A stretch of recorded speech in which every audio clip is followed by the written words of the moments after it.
So good evening. Can you hear me, all of you? Clear आवाज? Okay. Someone can speak so that I can test my speakers also. Yes, Omkar, can you say something? Good evening, sir. Okay, thanks. Chaliye. Oh, you have the notes with you, right? Today, we'll be starting a simple chapter. It's a very basic entry-level chapter for corporate accounting known as issue of shares. You can give the head in your notebooks.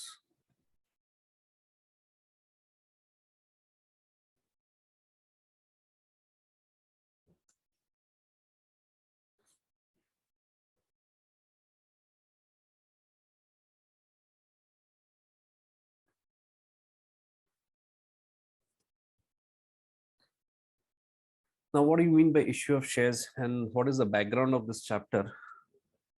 Okay, that is something. Let's discuss that. all of the students have come.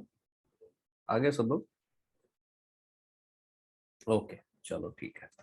So from 11th standard when we started doing commerce, तभी अपना जो accounts होता था, जो final accounts हमने सीखा, फिर 12th में जो फाइनल अकाउंट सीखा, वो सब कौन से टाइप का एंटिटी का फाइनल अकाउंट्स था? 11th में we have done sole proprietor. Okay, sole proprietor मतलब क्या? कितना ओनर्स रहेगा बिजनेस में? There will be only one owner और अ सिंगल ओनर. ओके, इसका अकाउंट्स हम लोग 11th स्टैंडर्ड में पढ़ते थे कि उसका फाइनल अकाउंट्स कैसे प्रिपेयर करने का, कैपिटल एंट्रीज, परचेज किया उसका एंट्री, सेल किया उसका entry, all those thing. But the business का स्ट्रक्चर वाज कि भाई वो बिजनेस का एक ही सिंगल ओनर होगा, सोल प्रोप्राइटर ही होगा. Okay, then when you came to 12th standard, थोड़ा सा वहां पे उन लोगों ने लेवल इंक्रीज किया. They introduce partnership. Okay, partnership में there will be more than one owners. Okay, more than one, but then उसका एक लिमिटेशन है. मैक्सिमम 10 पार्टनर्स या 20 पार्टनर्स ही हो सकते हैं, उससे ज्यादा पार्टनर्स नहीं होते थे. तो इसका फाइनल अकाउंट्स आपने सीखा and then you entered into a professional course like CMA. You cleared your foundation or whatever the elementary test was there, and now in this is executive, right? This is called what? Executive? Yeah, inter. What do you call it as? Someone unmute and say it.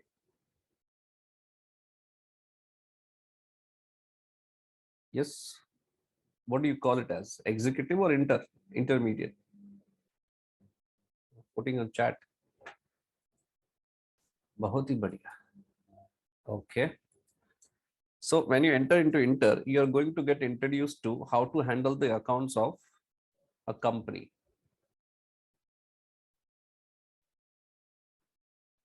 Okay.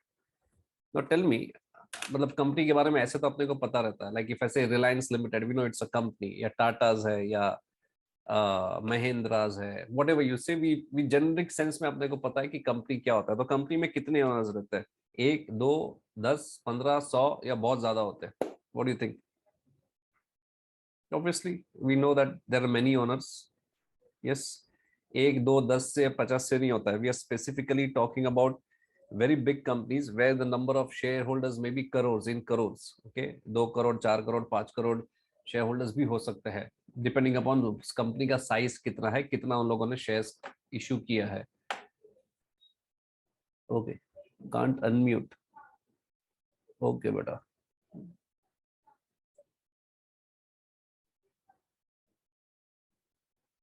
Fine. So there are many owners of a company. तो अभी ये जो structure of business है कि company में अगर इतने सारे ओनर्स है तो इनका बिजनेस कैसे चलता है, या इनका अकाउंटिंग कैसे होगा, इनका कैपिटल कैसे होना चाहिए, इनका बैलेंस शीट, इनका पीएनएल. ओके, जो भी हम लोगों ने पहले 11th में एक सोल प्रोप्राइटरशिप के लिए पढ़ा या 12th में पार्टनरशिप के लिए पढ़ा, अभी अपने को कंपनी के लिए पढ़ना है. But the level of accounting that is required, या level of understanding that is required for a company related accounts is much more compared to partnership या सोल ट्रेडिंग. सोल ट्रेडिंग या सोल प्रोप्राइटरशिप या partnership बहुत ही छोटा level of business का हम लोग बात कर रहे हैं. वो एक लिमिट के बाद बड़ा नहीं हो सकता. बट कंपनी का कोई लिमिट नहीं हो सकता. Company can grow like anything. Like you can be a company who is operating only in particular state or India, or even you can be a multinational company. So being a company, you have a lot of more opportunities compared to a sole trading or partnership. Okay, so because of that, even the accounting का थोड़ा सा level of difficulty या level of understanding जो रहता है वो थोड़ा सा increase हो जाता है. Number one. सेकेंड, इसमें वापस implication किस चीज का आता है कि कंपनीज एक्ट 2013 को ध्यान में रखते हुए तुमको अपना अकाउंटिंग करना है. मींस कंपनीज एक्ट 2013 का जो भी आपका प्रोसीजर्स उन लोगों ने दिया है, जो भी लॉ बना के रखा है for a particular company, following that law how to do the accounting, following the procedures how to do the accounting, law के अंदर जो है उसके अंदर आपको कैसे अकाउंटिंग करना है. That's what biggest challenge of corporate accounting is. Okay, and frankly speaking, जब आप प्रैक्टिकल वर्ल्ड में जाओगे तो मोस्ट ऑफ योर क्लाइंट्स और wherever you do a job definitely is going to be a company, क्योंकि पैसा वहीं पे है, उनके पास ज्यादा पैसा होता है. Are you getting it? So basically, if you really want to get into the practical world, earn hell lot of money, you will have to master everything related to corporate world, to a company. चाहे वो accounting हो, चाहे आपका costing हो, चाहे कोई और subject हो, everything related to company has to be mastered. Then that is the professional level that we talk about. कि भाई ठीक है, he is at a top level or something like that. So company is going to be a foundation for the entire life from now. So whatever you do, or we start from this chapter, yeah, this lecture onwards, okay, please make it sure that you remember it throughout your life. Number one. Second, if you have any doubts in between explanation में, please don't hesitate to ask doubts. कुछ भी नहीं समझा तुरंत ही पूछ लेना. ऐसा मत सोचना कि बाद में पूछेंगे, बाद में समझेंगे. Nothing doing, simply ask the doubt, अभी का अभी, तभी का तभी, क्योंकि हो सकता है कि उसके आगे का जो कॉन्सेप्ट है वो उससे रिलेटेड हो. तो अगर ये नहीं समझा तो वो भी नहीं समझेगा. And what we are dealing with, as a set, is a very very basic, very very fundamental. Okay, for which you have to have enormous clarity कि भाई कोई डाउट नहीं है, कुछ नहीं है, फंडामेंटल्स क्लियर है, तो इसके आगे का जो भी हम पढ़ेंगे डेफिनेटली सब इजी हो जाएगा. इवन फाइनल में जो भी आएगा वो इजी हो जाएगा. ओके, है बहुत सिंपल, खाली इतना ही है कि भाई नहीं समझा तो डाउट पूछ लेना, बस, और कुछ नहीं है. बाकी कोई तोप बोप चैप्टर नहीं है, कोई ज्यादा इतना डिफिकल्ट भी नहीं है. बट यस, इंपॉर्टेंस लेवल बहुत हाई है. So you have to be very careful, you have to be very precise when you are dealing with the accounting of a corporate company. Now if I have to make a simple balance sheet of a company, या समझो हम लोग sole proprietor का बात करते हैं और balance sheet बनाते हैं, तो मुझे बताओ कि इसके बैलेंस शीट में कैपिटल होगा? से यस और no? Just nod your heads. Yes, obviously yes. Capital के बिना कोई भी बिजनेस शुरू होने वाला नहीं है, चाहे वो सोल प्रोप्राइटरशिप हो, पार्टनरशिप हो, या कंपनी हो. कैपिटल के बिना कोई भी बिजनेस शुरू नहीं हो सकता, क्योंकि जब तक जो ओनर ऑफ द बिजनेस है वो खुद का पैसा नहीं डालेगा, पब्लिक उस पर भरोसा कैसे करेगा? अगर समझो आपने एक नया बिजनेस चालू किया है, या आपको बिजनेस चालू करना है, और आप बैंक में जाते हो, बैंक वाले को बोलते हो कि मेरे को बिजनेस चालू करना है, 5 करोड़ रुपए का लोन दो. यस, सबसे पहला वो पूछेगा ठीक है दे देंगे लोन, दो चीज का जवाब दो, दो क्वेश्चंस का जवाब दो. नंबर वन, तुमने कितना पैसा इन्वेस्ट किया है वो बताओ. तो मैंने नहीं किया, मैं तो तुम्हारे बिजनेस पे पैसा, तुम्हारे पैसे पे ही बिजनेस करने वाला है. तुमको लगता है इंटरेस्टेड? बोलेगा देखो देखो दिख रहा है वो दरवाजा, हाँ बाहर से निकल जा. खुद का पैसा जब तक नहीं डाला है तब तक तुम पे कोई भरोसा नहीं करने वाला है. और दूसरा, अगर लोन चाहिए तुमको तो कुछ ना कुछ गिरवी भी रखना पड़ेगा. गिरवी रखने के लिए क्या है? तो बोलेगा नहीं, मैं तो तुमसे लोन लेके बाद में एसेट खरीदने वाला था, मतलब गिरवी रखने के लिए भी तुम्हारे पास कुछ नहीं है. So in this scenario definitely no one is going to give a single rupee. Business ऐसे चालू नहीं होएगा. अगर बिजनेस चालू करना है तो सबसे पहले खुद का पैसा, ओनर को खुद का पैसा डालना ही पड़ेगा.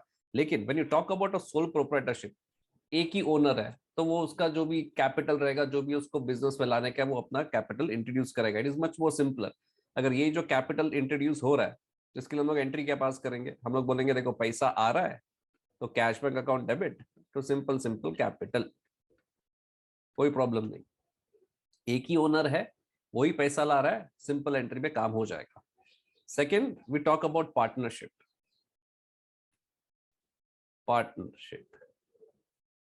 पार्टनरशिप में again there will be more than one. Let's say there are 3 partners. तो 3 भी इतना कोई बड़ा नंबर ऑफ ओनर्स नहीं है जो अगर पैसा लाएगा तो उसके लिए कुछ स्पेसिफिक एंट्री या कुछ चेंजेस आना शुरू होएगा. नहीं होएगा. सिंपली अगर उसको 10 लाख रुपए लाने का है तो 10 लाख रुपए का कैश लेके आएगा. 10 लाख रुपए का असेट लाना है तो वो 10 लाख रुपए का असेट लेके आएगा. There is nothing complicated in this. अगर वो 10 लाख रुपया कैश लेके आता है तो simple the entry would be cash bank account debit to partners capital, जो भी उसका नाम रहेगा, सिंपल एज दैट। लेकिन the whole dynamics changes, the whole scenario changes when you enter into a company, क्योंकि कंपनी में 1, 10 या 50 ओनर्स ही होने वाले हैं, से 1 लाख ओनर्स है, जस्ट एज यू। अभी 1 लाख ओनर है और वो लोग जब पैसा इन्वेस्ट करेंगे तो कैसे इन्वेस्ट करेंगे, या कंपनी खुद अपने आप में वो कैसे पैसा जाके मांगेगा, तो that is a different story all together. Don't you think partners पैसा डालेगा और हम लोग as a share holder company में पैसा इन्वेस्ट करेंगे, उसमें बहुत जमीन आसमान का फर्क होता है। And because of that there is a separate procedure in companies act for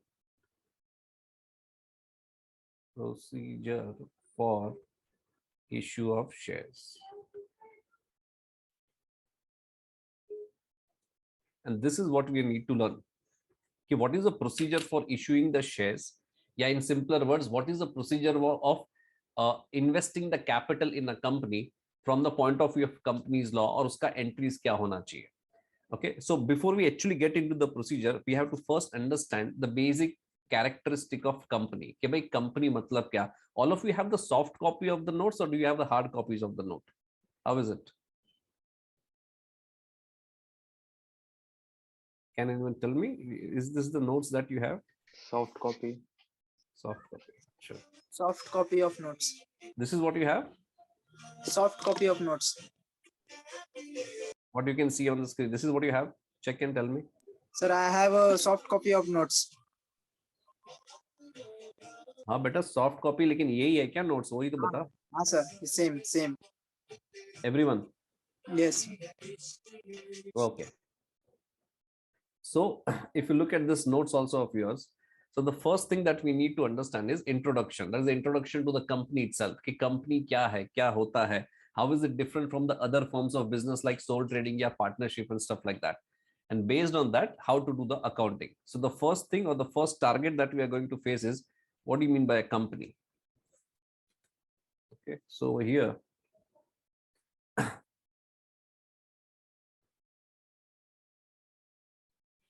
company is defined as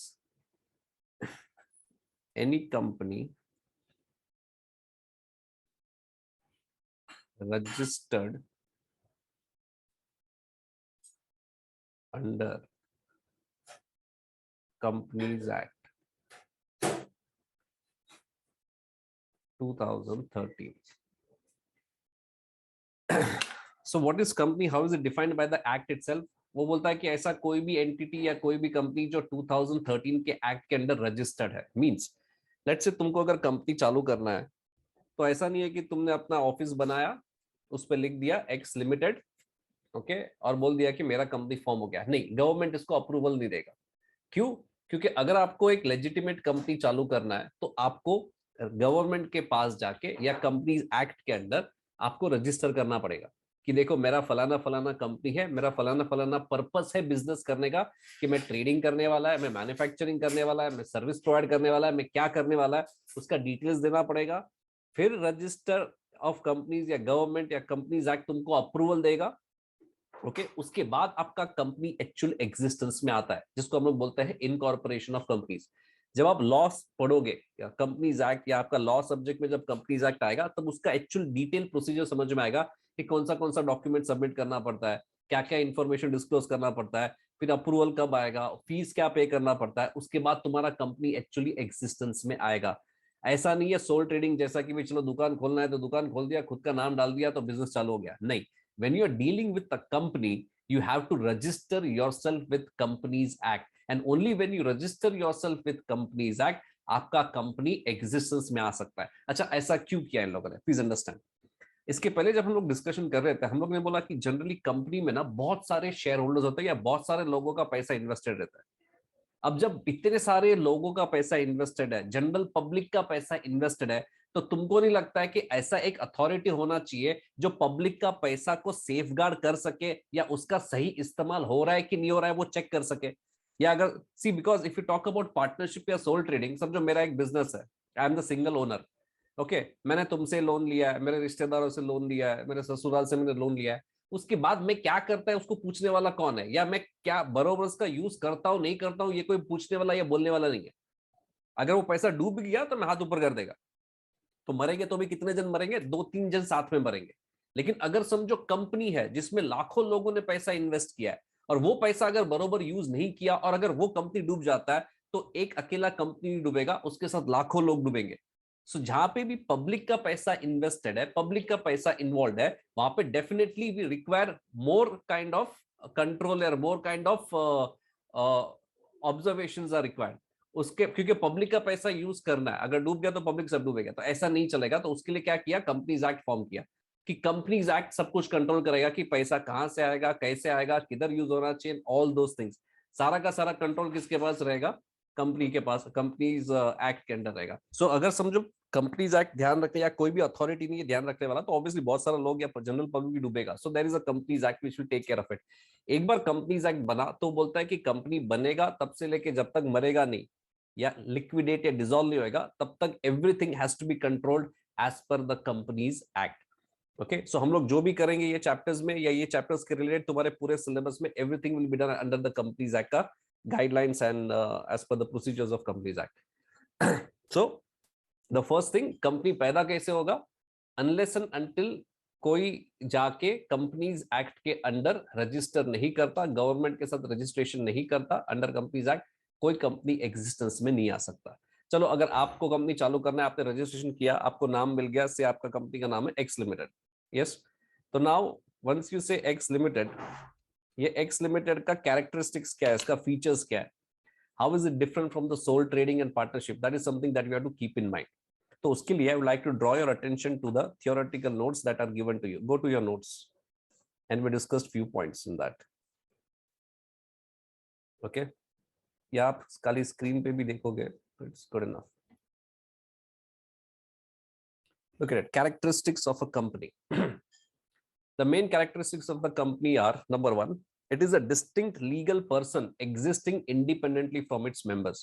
Have you people discussed these things in past in some other subject, or this is the first time we are facing the Companies Act? It is a distinct legal person existing independent of its members. मतलब क्या, in case of a sole proprietorship or in case of a partnership firm, the firm and the partners are one and the same. ऐसा नहीं है कि partnership firm अलग रहेगा और partners अलग रहेगा, they are definitely considered to be a single identity. लेकिन कंपनी में ऐसा नहीं होता है। कंपनी में अगर आप रिलायंस लिमिटेड का बात करते हो, तो Reliance Limited itself is a separate entity और an identity, and mister Mukesh Ambani is a separate identity. ऐसा नहीं है कि मुकेश अंबानी बोला मतलब मुकेश अंबानी रिलायंस के हिसाब से या रिलायंस के बिहाफ पे बोल रहा है, नहीं। रिलायंस अपना बात खुद करेगा, मुकेश अंबानी अपना बात खुद करेगा, because Reliance limited has its own identity. क्यों? क्योंकि रिलायंस लिमिटेड खुद कंपनी या गवर्नमेंट के पास जाके या आरओसी के पास जाके उसने रजिस्टर किया है, उसका खुद का इनकॉर्पोरेशन हुआ, उसका खुद का हैप्पी बर्थडे भी है कि भाई आज मैं पैदा हुआ है, आज मैंने रजिस्टर किया, इसलिए मैं अलग है और मेरा जो ओनर्स है वो डेफिनेटली अलग है। Company is a separate identity. Next, the liability of the member is limited to the extent of the face value of the shares held by them. This we will discuss later on. Third point, it says it has a perpetual succession. What do you mean by perpetual succession? In case of partnership, sorry. Actually, I think you asked that one. हाँ तो बोल बेटा क्या होता है perpetual succession? Sir business चलते रहेगा, अगर कोई मरे या फिर कुछ भी हुआ या फिर इंसॉल्वेंसी हो तब भी, इंसॉल्वेंसी नहीं, अगर डेथ वगैरह भी होगी तब भी। नहीं, इंसॉल्वेंसी भी ठीक है, इंसॉल्वेंसी भी चलेगा, कंपनी का नहीं, किसी एक ओनर का। हाँ, कंपनी का इंसॉल्वेंसी का बात मत करना।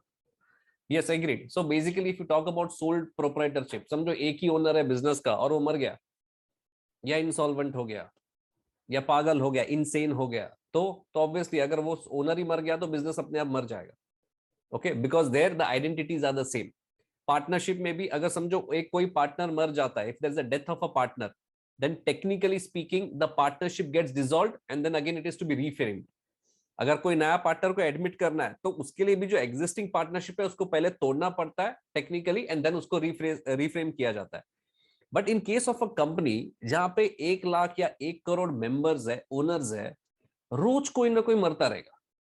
अभी अगर रोज कोई ना कोई मरता रहेगा तो मुझे रोज कंपनी को बंद करना पड़ेगा, तो इवेंचुअली वो चालू ही नहीं होगा कभी। That can not happen. Okay, so इन लोगों ने क्या किया, when they are framing the law, they gave a separate identity to the company. बोला कंपनी अपने आप में अलग है, उसका जो ओनर्स है वो अलग है. कल उठ के अगर कोई एक ओनर मर जाता है, एक ओनर इंसॉल्वेंट हो जाता है, एक ओनर इनसेन हो जाता है, उससे कंपनी का लाइफ में फर्क नहीं गिरेगा, क्योंकि company is a separate identity, company is a separate person all together. And because of that we say कि कोई मेंबर या कोई ओनर रहे ना रहे, इंसॉल्वेंट हो जाए या सॉल्वेंट रहे, इनसेन रहे या सेन रहे, उससे कंपनी का लाइफ पे कोई फर्क नहीं पड़ता है. We say technically that the life of the company does not depend upon the life of the members और the life of the owners of the company. So we say perpetual succession, continuous उसका life चलता ही रहेगा. जब तक company खुद बंद नहीं हो जाता है, तब तक कंपनी का लाइफ किसी ओनर के ऊपर डिपेंड नहीं करता है. ओके, से फॉर एग्जांपल आप लोगों ने, I don't know whether you observe this और नो, समझो हम लोग एक सोसाइटी में रह रहे, like let's say if I stay at a flat in a society, तो वो सोसाइटी का भी अपना एक शेयर सर्टिफिकेट होता है. वो शेयर सर्टिफिकेट पे लेट्स से कि मेरा नाम लिखा है, ओके, विरल मेरे नाम पे फ्लैट है. यस, अभी कल उठ के अगर समझो मेरा डेथ हो जाता है, तो क्या बिल्डिंग बंद कर देंगे या बिल्डिंग गिरा देंगे? कि बिल्डिंग का लाइफ अलग और उसका मेंबर्स का लाइफ अलग. ऑब्वियसली अगर कल उठ के मेरा डेथ हो जाता है, तो मेरे बाद जो मेरा नॉमिनी या लीगल एयर रहेगा, अपने आप वो फ्लैट उसके नाम पे चला जाएगा. So the life of the building is separate and the life of the member is separate. You can not से कि मेंबर मर गया तो बिल्डिंग गिरा दो. Does it make a sense? The same logic is also applicable over here in a company. Company as a separate identity is a separate person, and the members or the owners of the company are absolutely a separate person. तो कल उठ के अगर कोई member मर जाता है, तो company बंद नहीं होने वाला है. लेकिन same logic is not applicable in sole trading and partnership, because there business और owners अलग नहीं होता, पर कंपनी में company itself as a business separate होता है और उसका ओनर separate होता है. तो मेंबर्स में कुछ भी प्लस माइनस होता है, तो उससे कंपनी का लाइफ पे असर होता नहीं है. That is called as perpetual succession. So which is written over there, it has a perpetual succession. That is, the members of the company may keep on changing from time to time, but this does not affect the company's continuity. Next, the shares of the company are freely transferable except in case of a private company. We will see that later on, because shares क्या है वो अब तक discuss नहीं हुआ है. The company, being a legal person, is capable of owning, enjoying and disposing of the property in its own name. Simple. हम लोग अब तक एक ही चीज पे स्ट्रेस कर रहे हैं कि कंपनी अपने आप में एक अलग आइडेंटिटी है, कंपनी अलग अपने आप में एक अलग पर्सन है. अगर कंपनी अपने आप में एक अलग पर्सन ट्रीट होता है legally speaking, then don't you think if he's a person, he can buy whatever he wants to buy, he can sell whatever he wants to sell, okay, he can sign the contracts whatever it wants to sign. Yes, because जैसे कोई एक individual human being can sign the documents and buy and sell the things, company being a separate person, a legal person, okay, definitely he can also enter into contracts, buy and sell the goods or buy and sell the assets whatever it wants, because it has its own separate identity.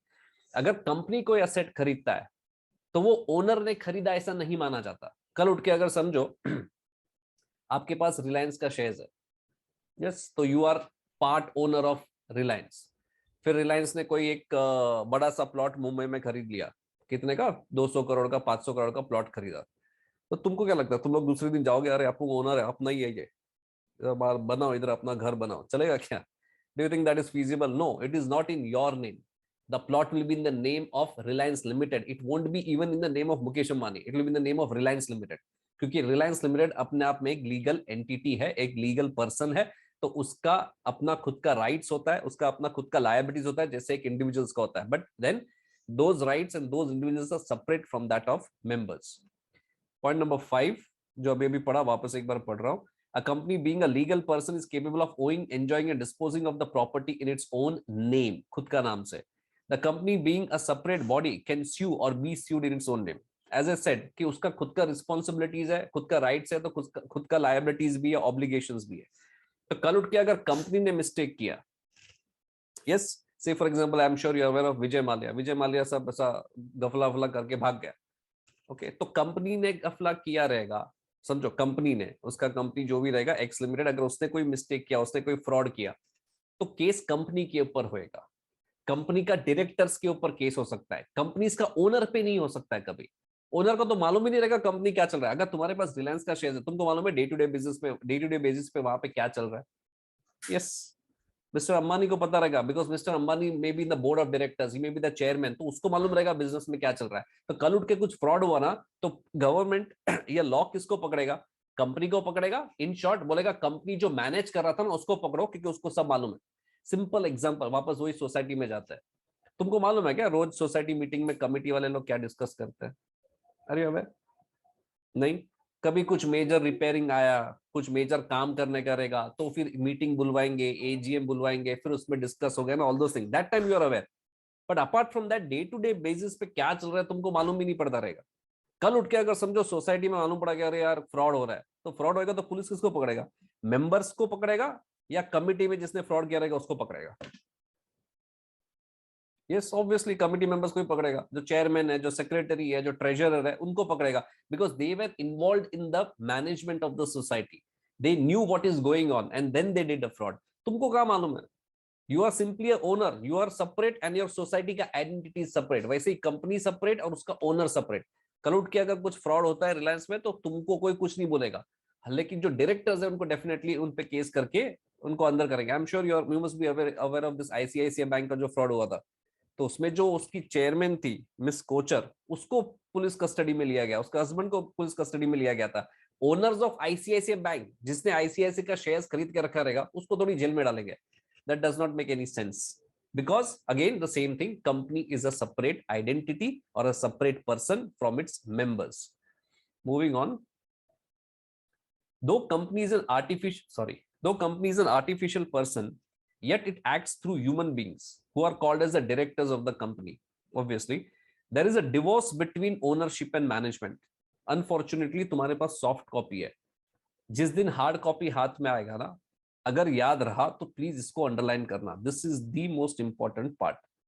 There is a divorce between ownership and management. Ownership अलग, management अलग। तुमने company form किया, या let's take a simple example of your society only.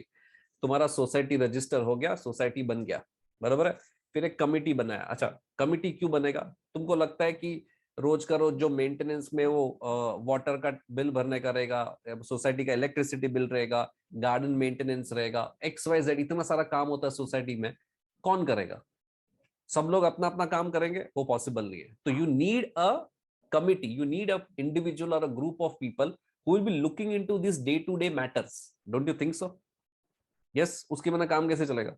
कल उठ के बोलेगा अरे वाटर बिल बोला वो भर देगा, वो बोलेगा कि मैं नहीं वो भर रहा था, बोलेगा मैं नहीं वो भर रहा था, वो भरने में कल पाइपलाइन कट हो जाएगा, तुम लोग का इलेक्ट्रिसिटी कट हो जाएगा। So that can not happen.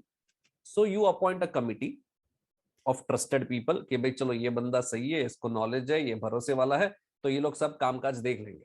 Who appoints? Obviously members appoint, कि हम लोग मालिक है, हम लोग सब आपस में मिलके बोलेंगे कि ये लोग 4-5 जन है या 10-15 जन है जो लोग अपना सोसाइटी का सारा काम हैंडल करेंगे। एक बार वो लोग अपॉइंट हो गए तो वो लोग के ऊपर सारा जिम्मेदारी चला गया सब काम करने का। तो सिमिलरली एक बार कंपनी फॉर्म होता है तो company is a legal person. Company का हाथ पैर नहीं होता है, कंपनी खाली पेपर्स पे एक लीगल पर्सन है, लेकिन तो धंधा करेगा कौन? Who will do the business? 1 crore share holders है, रोज सबको बुलाएंगे ऑफिस में? लगता है? कहां से करोगे? So what they do is they appoint a group of individual, that is a board of directors, who will be looking into the management of the company. Okay, again remember who appoints them? Obviously the members are going to appoint them. And what are they going to do? They are going to get involved in the management of the company. Means सारा business actually कौन करेगा? Board of directors अपना दिमाग लगा के करेंगे। Members क्या करेंगे? मेंबर्स को अगर कुछ चीज लगेगा इंपॉर्टेंट तो उसमें वो लोग बोलेंगे या किसी चीज का रिपोर्टिंग लेंगे, उससे ज्यादा वो डे टू डे बिजनेस पे इन्वॉल्व होने वाले नहीं है।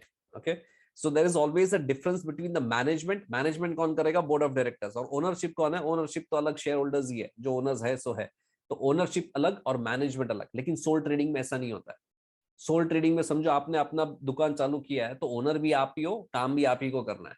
पार्टनरशिप में भी ऐसा नहीं होता है, जो पार्टनरशिप का नाम है वो लोग ही मैनेज करते हैं। पार्टनरशिप अलग नहीं है पार्टनर से। तो मैनेजमेंट एंड ओनरशिप वहां पे साथ में रहता है, लेकिन कंपनी में मैनेजमेंट अलग, बोर्ड ऑफ डायरेक्टर्स करेगा, ओनरशिप अलग, जो शेयर होल्डर्स है या जो मेंबर्स होते हैं। So there is absolute difference between this two aspects and that is the most important feature of a company. Company का यही कैरेक्टरिस्टिक्स है जो उसको सबसे अलग कर देता है। Okay, and the last one, it is a voluntary association of person usually for a profit. Obviously voluntary association है, किसी ने जबरदस्ती बोला क्या ये कंपनी में इन्वेस्ट करो, शेयर्स खरीदो, किसी ने बोला जबरदस्ती, किसी ने ऐसा दिमाग पे ऐसा बंदूक रख के बोला कि चल शेयर्स खरीद? No, it is just a voluntary association that you're dealing with. And obviously, you are investing in anything, it is always for a profit. So that is need not say. Okay, so going back to our screen. So we said X Limited अगर आपका company बनता है तो X Limited is a separate person altogether and the members or the owners are separate. So I'm going to create a clear distinction. X Limited owners. Okay, owners कितना रहेगा? Owners बहुत रहेगा. सब में क्या किया रहेगा? सब लोगों ने कैपिटल डाला रहेगा या इन्वेस्ट किया रहेगा कंपनी में.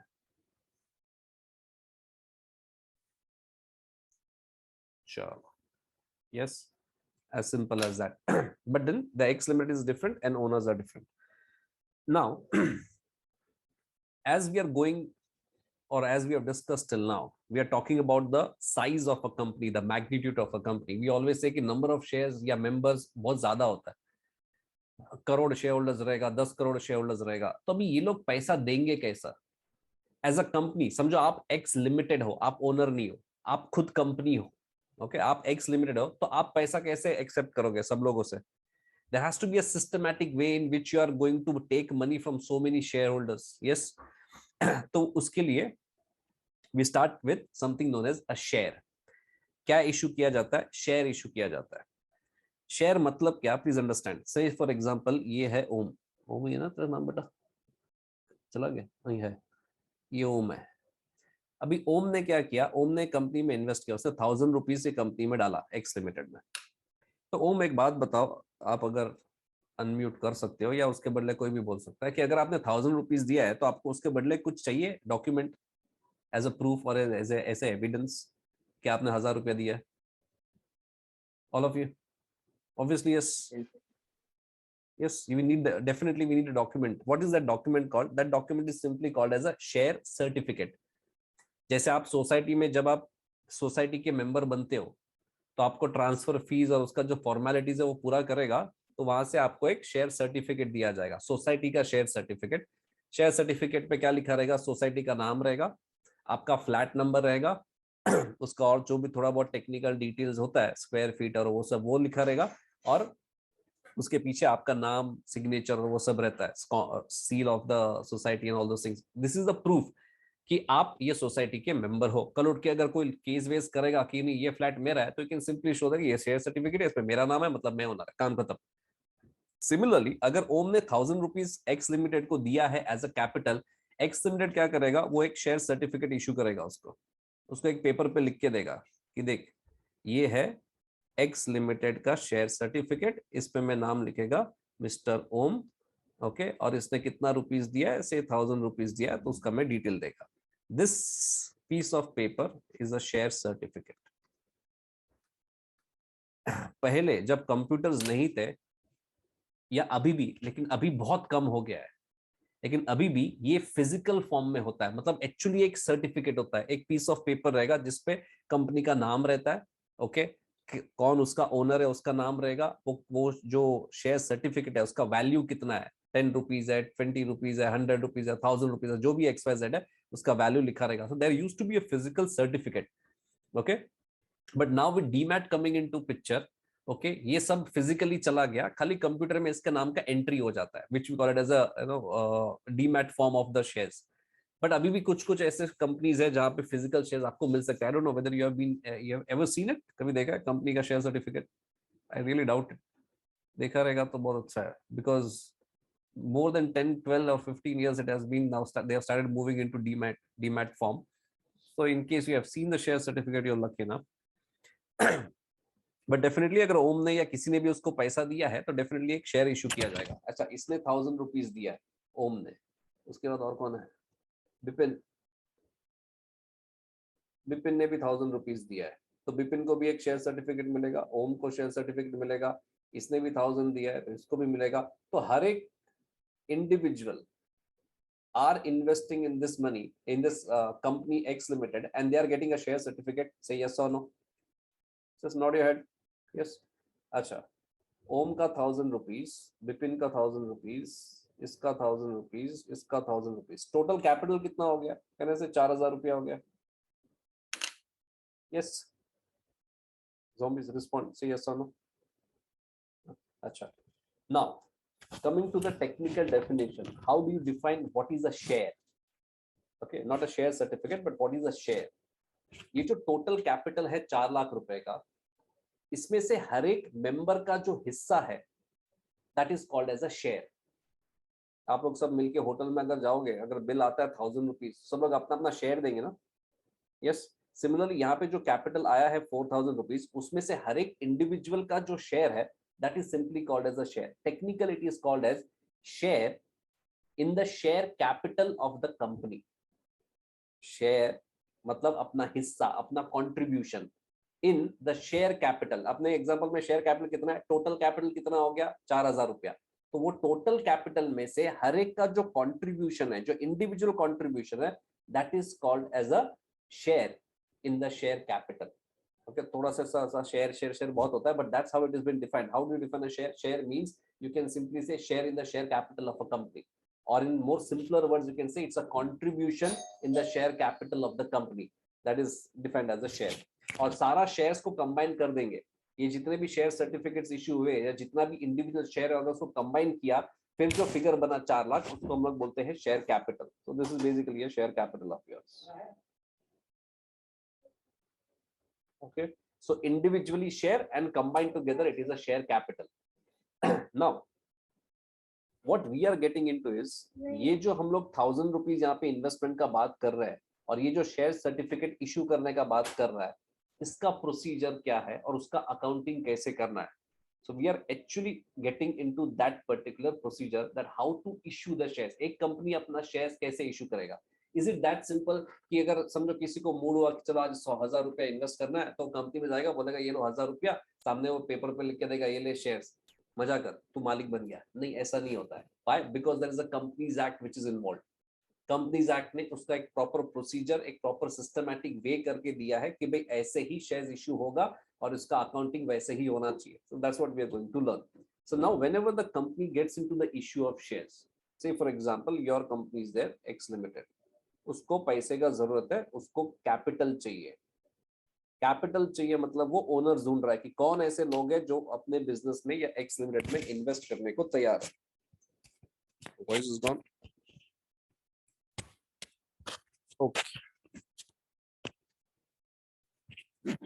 ओके, सो कौन ऐसे इंडिविजुअल्स है जिसको इंटरेस्ट रहेगा एक्स लिमिटेड में इन्वेस्ट करना है. तो सबसे पहला क्या होएगा, the company will go to the companies act. वो कंपनीज एक्ट को जाके बोलेगा कि देखो मेरे को शेयर इशू करना है, तो मैं क्या करूं. तो कंपनीज एक्ट में सबसे पहले बोलेगा एक काम कर, देखो शेयर्स क्यों इशू करना है, पैसा क्यों चाहिए तुझे, क्या पर्पस है वो बता. ओके, कि भाई मुझे एक्सपांशन करना है या मेरा नया कंपनी है, असेट्स खरीदना है, बिजनेस चालू करना है, किस पर्पस से, या लोन रीपे करना है. I don't know whether you read economic times आजकल या टाइम्स ऑफ इंडिया या कोई भी पेपर पढ़ते रहोगे. Reliance limited is coming with the issue of bonds. वो डिबेंचर इशू कर रहा है, अराउंड $500 मिलियन का बॉन्ड्स इशू कर रहा है. वो क्यों, उसको अपना सर्टन डेट्स जो जियो का डेट्स है उसको पे करना है, लोन को रीपे करना है, तो उसके लिए उसको पैसा चाहिए. तो they are going to issue debenture. वैसे ही they may issue shares even to repay the loan. So all those things are there. So there has to be a very strong reason for issuing shares, क्योंकि तुम लोग public का पैसा ले रहे हो. ओके, ये मैं जो बार बार बोल रहा हूँ ना, पब्लिक का पैसा, वो याद रखना, वो पूरे अकाउंटिंग में बहुत काम आता है. कंपनीज एक्ट पूरे का पूरा किसके लिए बना है, जनरल पब्लिक के लिए बना है, उनका सेफ गार्ड के लिए बना है. कंपनीज एक्ट का जो मेजर प्रोविजंस है वो सब उनको बचाने के लिए या बैड प्रैक्टिस से बचाने के लिए है. So always keep in mind, जहां पे भी पब्लिक का पैसा इन्वॉल्व रहेगा ना, कंपनीज एक्ट बहुत स्ट्रॉन्ग और बहुत स्ट्रिंजेंट एंड स्ट्रिक्ट रहेगा. तो वैसे ही अगर आपको पब्लिक का पैसा चाहिए तो पहले कंपनीज एक्ट को बताओ कि पैसा चाहिए क्यों, कितना पैसा चाहिए. मतलब ऐसा नहीं हो सकता है दे दो 2-3 लाख करोड़ दे दो, क्या करोगे, सोचा नहीं है क्या करेंगे, कुछ तो कर लेंगे. अच्छा, अरे ऐसा नहीं चलता है. You have to define why you need a money. So basically सारा डिटेल्स लेने के बाद कंपनीज एक्ट बोलेगा, you do one thing, you prepare something known as prospectus. Okay, I'm not going getting into the legal requirements of prospectus and how it should be and what it involve, वो law में पढ़ लेना तुम लोग। तो एक prospectus रहता है जो बनता है, उसमें सारा डिटेल्स दिया रहेगा, कितना शेयर इशू करना है, क्यों पैसा चाहिए, क्या रीजन से पैसा चाहिए, all those details are given. ये प्रोस्पेक्टस सबको देना पड़ेगा, सबको मतलब जनरल पब्लिक को, कि भाई हम लोग का ये रीजन है, इतना हम लोग को पैसा चाहिए, इतना हम लोग शेयर इशू करने वाले हैं। ओके अगर किसी को इंटरेस्ट रहेगा तुम्हारे कंपनी में तो वो तुम्हारा जो भी शेयर्स का पैसा रहेगा वो इन्वेस्ट करेगा, अगर इंटरेस्ट नहीं रहेगा तो वो इन्वेस्ट नहीं करेगा। लेकिन डायरेक्टली तुम लोग जाके पब्लिक के पास से पैसा नहीं ले सकते, you have to go via companies act, prospectus छपवाना पड़ेगा, सबको इन्फॉर्म करना पड़ेगा, बाद में आगे का प्रोसीजर होगा। तो लेट अस से तुमने प्रोस्पेक्टस सब दे दिया, प्रोस्पेक्टस प्रिंट कर दिया, बैंक्स में डिस्ट्रीब्यूट किया, जनरल पब्लिक को डिस्ट्रीब्यूट किया, सबको मिल गया, and somehow people are interested in your company and they want to invest in your company. Simple common sense है, समझो कल उठ के एक्स लिमिटेड कंपनी आता है और तुमको मालूम पड़ता है कि एक्स लिमिटेड का जो चेयरमैन है वो मिस्टर मुकेश अंबानी है, will you be interested in investing money? Yes. तुम लोग उसका प्रोस्पेक्टस छोड़ो, उसको कुछ सोचोगे भी नहीं, कुछ पढ़ोगे भी नहीं, तुमको मालूम ही नहीं रहेगा एक्चुअली कर क्या रहा है, just by the name you invest, isn't it? Yes. So prospectus में ये भी लिखा रहेगा कि उसका प्रमोटर कौन है, मेजर इन्वेस्टर कौन है, क्या उसका कंपनी का इंटेंशंस है, किस कंपनी का वो सब्सिडियरी है, all the details will be there. If you go through that you will understand whether you should invest or no. So let's say many people are interested in investing in X limited. Yes. तो क्या होएगा कि company है ना prospectus के साथ एक application form देगा।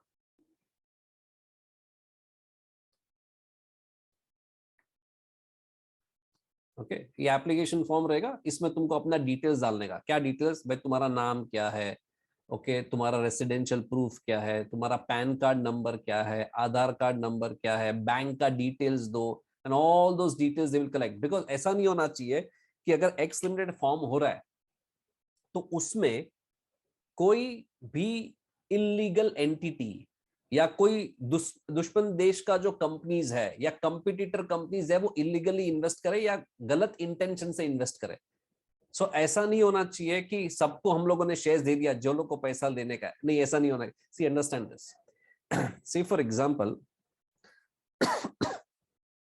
मेरे पास बहुत सारा ब्लैक का पैसा है, अंडरस्टैंड? ब्लैक का पैसा, मेरे पास बहुत कैश है, बैंक में नहीं पड़ा है, घर पे कैश बहुत पड़ा है, ओके और मुझे अभी कहीं ना कहीं उसको बैंक में इन्वेस्ट करवाना है, कहीं ना कहीं उसको गोल घुमाना है। तो मैं क्या करेगा, मैं सोचेगा चलो एक काम करते हैं, कंपनी फॉर्म करते हैं, यस एक्स लिमिटेड, और इसका शेयर्स हम लोग इशू करेंगे। अभी जब शेयर्स इशू करेंगे तो मैं क्या करेगा, मैं एप्लीकेशन फॉर्म लेगा, मैं खुद का ही एप्लीकेशन फॉर्म मैं खुद ही प्रिंट करेगा, खुद ही कोई भी फेक नाम डालेगा अंदर, ओके पप्पू एंड फिर Tappu and all those things, and I will pay that cash money to a bank. Is it possible? Yes. So once I do that, company क्या करेगा, कंपनी सारा कैश अपने अंदर या अपने बैंक अकाउंट में डालेगा, and then I will also be the director of the company, so I will get an indirect control of the entire cash that I had। पूरे का पूरा कैश का पैसा व्हाइट में कन्वर्ट होगा। लेकिन अगर समझो एप्लीकेशन फॉर्म में तुमको बोला है आधार कार्ड नंबर डालो, पैन कार्ड नंबर डालो, तो हो गया पोपट, वो पप्पू टप्पू कोई नहीं आ सकता है। Why I'm saying this is, I'm sure you're not aware of a fraud that happened। Sahara company का फ्रॉड पता है? It was not relating to shares, it was relating to the debentures and the bonds that were issued। Okay, there is a rule as per SEBI कि कोई भी company या NBFC more specifically non banking financial corporation जब bonds issue करता है तो 20,000 रुपए से ज्यादा का बॉन्ड नहीं होना चाहिए, वो तभी का रूल था, अभी और भी स्ट्रिंजेंट हो गया है। तो फिर सहारा कंपनी का जब फ्रॉड निकला तो उन लोगों ने क्या किया था पता है? उन लोगों ने बॉन्ड्स इशू किए थे 19,999 ऐसा डिनोमिनेशन का उन लोगों ने डिबेंचर्स या बॉन्ड्स इशू किए थे। किसको किए थे? बॉन्ड्स इश्यू किए थे मिस्टर राम, सरनेम भी नहीं, पापा का नाम भी नहीं, पैन कार्ड नंबर भी नहीं, आधार कार्ड नंबर तो दूर छोड़ो तभी था भी नहीं।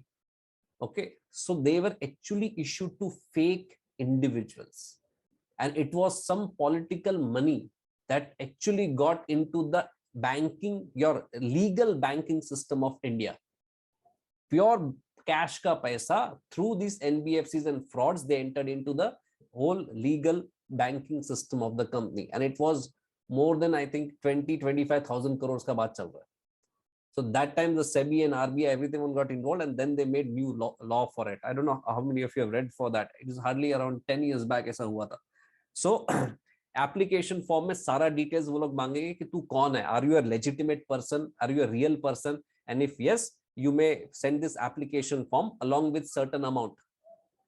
ओके, समझो आप लोगों को जो शेयर्स इश्यू करने का है, ओके, आपको एक शेयर इश्यू करने का है, तो उस पे वो एक शेयर के फेस के ऊपर लिखा रहेगा कि भाई ये शेयर का वैल्यू 10 रुपया है। ओके, ये जो शेयर सर्टिफिकेट है उसके फेस के ऊपर जो वैल्यू लिखा रहता है उसको हम लोग बोलते हैं face value. The value written on the face of the share, इसलिए उसको नाम दिया गया face value, value written on the face of the share, कि भाई 10 रुपए का शेयर है, एक शेयर चाहिए तो 10 रुपया लो और शेयर सर्टिफिकेट ले लो। यस, तो अभी ये क्या बोलेगा शेयर एप्लीकेशन कि भाई ठीक है, you are a genuine person, you are interested in buying the shares of the company, लेकिन देन ये 10 रुपए में से ना कम से कम 2 रुपया तो दे मेरे को। जब तक तू या सामने वाला इंडिविजुअल एक्चुअली 2 रुपया नहीं देगा ना, कंपनी को भी उस पर भरोसा नहीं होता कि एक्चुअली इंटरेस्टेड है क्या। अभी तो बहुत जन ने लिख दिया कि हाँ मेरे को इंटरेस्ट है, मेरे को इंटरेस्ट है, मेरे को इंटरेस्ट है, फिर जब मैं पैसा मांगने जाएगा तभी कोई पैसा नहीं देगा, तो पूरा पूरा एफर्ट्स, पूरा प्रोसीजर, जितना भी हम लोगों ने अब तक पैसा खर्च किया था ये सब में, सब वेस्ट हो जाएगा। So I need only those individuals those are really interested in investing in the company. How will I come to know who is really invested? मैं बोला कि काम कर, 10 रुपए का शेयर है ना, कम से कम 2 रुपया एप्लीकेशन फॉर्म के साथ ही भेज दे। It's like a token money. हम लोग फ्लैट भी खरीदने गए, अरे फ्लैट बहुत अच्छा है, कितने में, 2 करोड़। अरे 2 करोड़ तो कुछ नहीं है मेरे लिए, मैं कल आके देगा, लेकिन वो तुम पे भरोसा नहीं करेगा, बोलेगा ठीक है काम करो, टोकन दे दो, 11,000 तो 11,000 टोकन देके जाओ। When you give that token, it indicates that yes you are genuinely interested in the whole transaction, isn't it? yes, बरोबर है।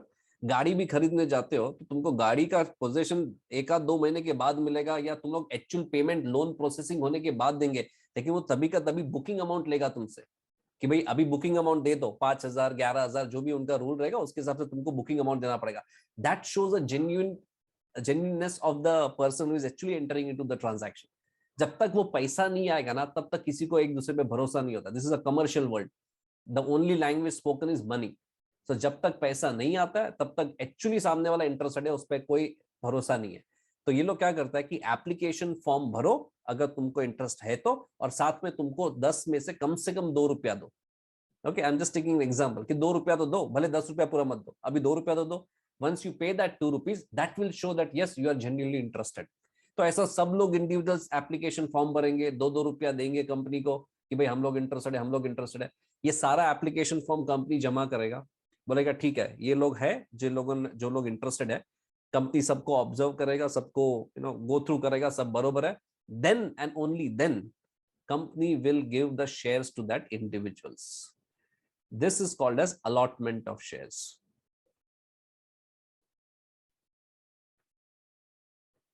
तो पहला क्या होएगा, what is the first stage, application form भर के एप्लीकेशन का जो पैसा है वो कंपनी को मिलेगा। कंपनी सब कुछ गो थ्रू करने के बाद अगर सब कुछ सही रहेगा तो शेयर्स अलॉट करेगा जो भी एप्लीकेंट्स रहेंगे वो। तो अगर आप सब लोगों ने एप्लीकेशन फॉर्म के साथ एप्लीकेशन का पैसा कंपनी को दिया है, कंपनी को लगता ही नहीं आप लोग जेन्युइन इंडिविजुअल्स हो, तो आपको कंपनी शेयर्स अलॉट करेगा। शेयर्स अलॉट करने का मतलब शेयर्स एक्चुअली देगा तुमको। अगर फिजिकल जब शेयर्स होता था तो घर पे फिजिकल शेयर्स आते थे via registered post and stuff like that. अभी तो आपका डीमैट अकाउंट जो भी रहेगा उसके अंदर आपका एंट्री आ जाता है। I am sure many of you must be trading. Do you trade stock markets, IPOs, या पेरेंट्स को देखा रहेगा आईपीओस में अप्लाई करते हुए। सो सीधा सीधा जो शेयर्स है वो तुम्हारे डीमैट अकाउंट में आ जाता है। You don't get the physical shares. पहले वो फिजिकल शेयर्स हुआ करते थे, कोई कोई जो बड़े व्हाट शुड आई से ब्रोकर्स है या इन्वेस्टर्स है, they used to buy 1 lakh shares at those times. I'm talking about 80s and 90s. वो scam जो आया था। Yes, Bipin, you raised hand.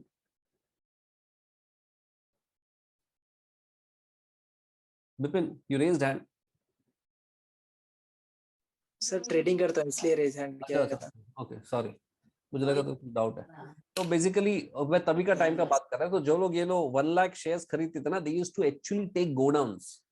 वो गोडाउन के अंदर फिजिकल शेयर्स डंप करते थे, इतना उनके पास शेयर्स होता था। Now with demat all those thing is gone, everything just comes in a computer entry, that's all. But that used to be the scene. I am sorry, throat is going bad. So basically if you all are interested you will apply. That is the first stage कि आपको application करना पड़ेगा। Application करने के बाद second stage आएगा जहां पे एक्चुअली आपको शेयर्स दिया जाएगा। अच्छा, तुमको जब शेयर्स मिलेगा समझो तुमने अप्लाई किया, साथ में 2 रुपया भी दिया, 10 रुपए का शेयर था, तुमने 2 रुपया दे दिया, और कितना पैसा बचा है देने का? Yes Om, you said 8 rupees, I hope. उससे ज्यादा दोगे क्या आप, कि 8 ही दोगे? Ayush, what do you say? Will you pay 8 or will you pay something more than that? Sir दे सकते हो और भी। दे सकते हैं। Ayush, is it you? Actually 2 I, Pandey और सोनी। अच्छा हाँ, सोनी, नॉट पांडे। सर 80 देंगे ना? 8 ही देंगे, ज्यादा पक्का नहीं देगा? Not sure. Not sure, okay. Ayush, what did you से? पांडे 8 ही देगा? पांडे जी आपसे 8 दे सकते, 8 से ज्यादा भी दे सकते हैं। 8 से अगर ज्यादा जैसे क्या हम देगा तुम? सी प्लीज डोंट डाइवर्ट, सब लोग ध्यान देना, जस्ट बिकॉज मुझसे बात कर रहा है, this is the key part of your entire companies act as well as accounting. 8 से ज्यादा क्यों नहीं देगा बेटा? या 8 से ज्यादा देगा क्यों, ऐसा सोच। एनीवन अगर एल्स? मैं इंटरेस्टेड हूँ। अगर तू इंटरेस्टेड है तो अच्छा। हम्म। अच्छा okay. Shweta, what do you से? आप 8 देंगी ये शेयर्स के लिए जो सिर्फ स्क्रीन 8 पे ही है वो? देंगे। 8 ही देंगे। आयुष, मिस्टर पांडे, शेयर्स का वैल्यू कितना है जो स्क्रीन पे है वो? 10 रुपया है। 10 रुपए में से तूने 2 रुपया ऑलरेडी दे दिया एप्लीकेशन के साथ, बचा कितना? 8। तो आइडियली अगर तेरे को शेयर्स मिलता है तो तेरा लायबिलिटी इज ओनली टू पे अनदर 8 ना, क्योंकि तू 10 रुपए का शेयर खरीद रहा है। यस, कंपनी ने शेयर्स कितने में इशू किया, I am using a wrong language, मैं रॉन्ग लैंग्वेज यूज कर रहा हूं। कंपनी ने शेयर्स कितने में बेचा? 10 रुपए में शेयर बेचा, बरोबर है? वो 10 रुपए में शेयर्स तूने खरीदने के लिए पहले 2 रुपया एडवांस दिया या एप्लीकेशन के साथ दे दिया, और तेरा कितना पैसा देने का बनता है? 8 रुपया देने का बनता है। Your liability is only 8, then why would you pay more? You won't पे मोर, इजंट इट? शेयर्स बेचा कितने में था, या शेयर्स इशू कितने में किया था बेटा? इशू अगर 10 में किया था तो 10 में से 2 रुपया मिल चुका है, तो तू मैक्सिमम 8 रुपया ही देगा। सो कैन आई से over here the liability of the share holders, अगर तुम लोग सबको शेयर्स मिला है और तुम लोग सब लोगों ने अगर 2-2 रुपया ऑलरेडी दे दिया है, तो तुम्हारा फर्दर लायबिलिटी कितना है? Your liability is only to the extent of 8 rupees which is to be paid. Yes sir. कल उठ के समझो तुमने 2 रुपया दिया, आई एम सॉरी, 2 रुपया दिया, उसके बाद कंपनी डूब जाता है। जस्ट एज्यूम करो, हाइपोथेटिकली एज्यूम करो कंपनी डूब गया और कंपनी को पैसे का जरूरत है, क्योंकि जो बाहर वाले जिन लोगों जो क्रेडिटर्स थे उनको पैसा देने का है, कंपनी के पास पैसा नहीं है, तो एज अ ओनर वो तुम्हारे पास पैसा मांगने आएगा। कौन? गवर्नमेंट या क्रेडिटर्स तुम्हारे पास पैसा मांगने आएगा कि भाई तुम लोग मालिक थे, पैसा दो। तो तुम लोग क्या बोलोगे? जितना लायबिलिटी है सब पे करेगा, कि तुम लोग ये बोलोगे कि मेरा जिम्मेदारी तो सिर्फ 8 रुपए का है, क्योंकि शेयर 10 रुपए का था, 2 रुपया मैंने पे कर दिया, मैं 8 रुपया ही पे करेगा, उससे ज्यादा मेरा लायबिलिटी नहीं है। Isn't it? Yes. So in that case, we have to understand this: the liability of a shareholder is restricted or is limited only to the extent of unpaid value of the share. जितना पे नहीं हुआ है shares का value, उधर तक ही तुम्हारा liability है। Means what? Now listen to this carefully. Means what? कल उठ के अगर समझो कंपनी के पास पैसा नहीं है क्रेडिटर्स को देने के लिए, तो कोर्ट या क्रेडिटर्स तुम्हारा पर्सनल प्रॉपर्टी को हाथ लगा सकता है कि नहीं लगा सकता है? ऑब्वियसली नहीं लगा सकता है, because as per companies act the liability of a share holder is limited only to the extent of unpaid value of the share. सिर्फ 8 रुपया तुम्हारे हिसाब से या तुम्हारे पास से वसूल किया जाएगा। तुम्हारा घर, तुम्हारा जो बैंक बैलेंस है, उसको वो लोग हाथ नहीं लगा सकते। लेकिन अगर समझो पार्टनरशिप बिजनेस फॉर्म का बात करते हो या सोल प्रोप्राइटरशिप का बात करते हो, तो अगर समझो बिजनेस के पास पैसा नहीं है क्रेडिटर्स को पे करने के लिए, तो फिर कोर्ट या क्रेडिटर्स वो ओनर का पर्सनल प्रॉपर्टी को बेच के भी पैसा वसूल कर सकता है। कल उठ के अगर पार्टनरशिप है तुम्हारा और कंपनी ने कुछ गड़बड़ किया पार्टनरशिप फर्म ने और पैसा चाहिए, तो पार्टनर्स का घर भी बिक सकता है। लेकिन that is not the case with the company, because company is a separate identity and member is a separate identity, and the liability of the member or the shareholder is restricted only to the extent of what? Unpaid value of the share. जितना पैसा नहीं दिया उतना ही तुम्हारा liability है, उससे 1 रुपया ज्यादा देने का तुम्हारा लायबिलिटी बनता नहीं है। Are you understanding, Mr. Pandey? You can talk later on. जबरदस्त। किधर मुंडी ला रहा है, इधर या उधर? सर दोनों जगह पे सर मैनेज कर रहा हूँ। Okay, so remember this is the key part, ये बहुत ही ज्यादा जरूरी है. The liability of a share holder is limited only to the extent of unpaid value of the share. तो coming back to the procedure, first step was application, जहां पे 2 रुपया दिया. फिर कंपनी ने तुमको शेयर्स अलॉट किया. अब जब अलॉट किया ना, तुमको जब शेयर्स दिया ना, तो हो सकता है बोला कि भाई 8 रुपए में से और 3 रुपया दे दो. पैसे का जरूरत है, पहला 2 रुपया तो it's more like a token money sort of thing कि भाई तेरे को एक्चुअली इंटरेस्ट है क्या. बोला हाँ इंटरेस्ट है, ठीक है, तो ये ले शेयर और अभी और 3 रुपया दे, या और 4 रुपया दे, और 2 रुपया दे. That depends upon the company का डिस्क्रिप्शन कितना पैसा मंगवाना है. तो अलॉटमेंट के टाइम और एक्स्ट्रा पैसा तुम लोग के पास से मंगवाएंगे. तो 2 रुपया एप्लीकेशन के टाइम जाएगा, 3 रुपया तुमको जब शेयर्स मिलेगा तभी देना पड़ेगा अपने एग्जाम्पल के हिसाब से. और कितना पैसा देने का बाकी है पर शेयर, और 5 रुपया देने का बाकी है. तो फिर जब फ्यूचर में कभी भी कंपनी को जरूरत पड़ेगा ना, तब वो क्या करता है, वो तुम लोग सबको कॉल करेगा और तुमसे बाकी का पैसा मंगवाएगा. ऐसा कितना कॉल अलाउड है, कितनी बार पैसा आप मंगवा सकते हो? As per companies act 3 call allowed है. So there will be call 1, there will be call 2, and then the last one will be call 3. बोलेगा ठीक है, 5 रुपए में से कॉल 1 में और 2 रुपया दे दो, 7 रुपया हो गया. फिर और 2 रुपया दे दो कॉल 2 में, तो 9 रुपया हो गया. और लास्ट में एंड में जो 1 रुपया बचा है वो कॉल 3 में डिमांड करेगा. अच्छा, इज इट नेसेसरी कि हमेशा 3 कॉल होना ही चाहिए? ऐसा कुछ जरूर नहीं है. ये मैक्सिमम 5 स्टेप्स में आप पैसा मंगवा सकते हो as per companies act. What are the steps? The first step is application. Application में पैसा आना ही चाहिए, कुछ ना कुछ अमाउंट. उसके बाद second is allotment. Allotment of shares के टाइम पैसा आएगा. And after that there are 3 calls, call 1, call 2 and call 3.